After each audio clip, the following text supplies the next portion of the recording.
Happy hump day, everybody. It is Wednesday. Sun's shining outside. Second day in a row.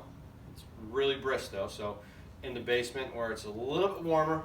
And today we are going to talk about club face awareness, particularly those players who have an open club face at the top of their swing, which ultimately at impact their club face is open and hit high left or right shots at spin and are really short. So before that, we're going to note the three club face positions at the top of the swing: closed, neutral, and open. Okay, and when we get to the top of the swing, everybody's seen Dustin Johnson at the top of his swing. He gets to the top of his swing, his club face is pointed at the sky. Okay, so that's a very closed club face. For the normal golfer, what would happen is they come back down here. If they have that closed club face, they don't have enough body turn. That club face remains shut, and that ball is going to shoot left.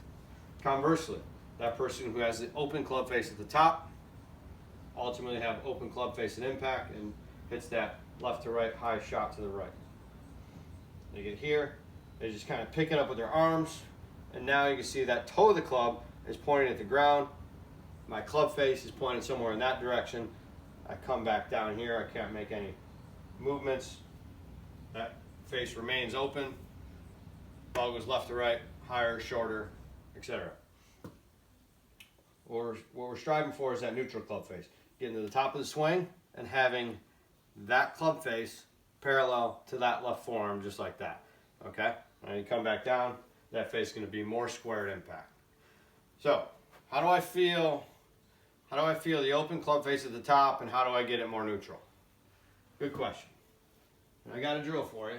If you have any of these in your house, a credit card and a glove, you want to use a nice thick credit card if you have one. And this would have been a good quiz question. How many gloves does the pro have in his house? I didn't think I had any. It took me a half hour to find two of them. They were sitting in a bag somewhere. So you're going to take your glove and you're going to take that credit card. You're going to put that credit card inside that glove like so. Okay?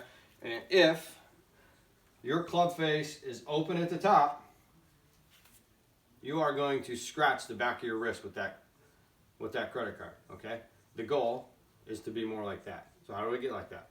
All right, that wrist is more parallel, more neutral to your left arm right there, as opposed to having that angle in your wrist right there, okay?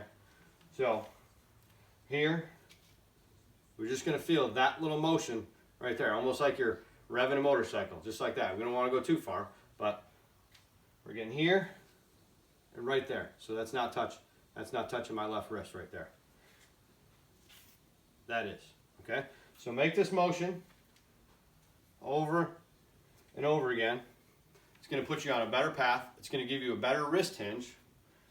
It's gonna make that ball stop going more left to right, straighten it out, a little better impact, a little more distance. Use that drill, it'll help you out. I did have a question yesterday, and this person asked, man, how high are your ceilings that you can swing a club down there? Well, the ceilings aren't that high, and I'm not that tall. So when you're 5'6", you can pretty much swing most any club down here without getting in trouble. Thanks for the question. See you tomorrow. Mornings with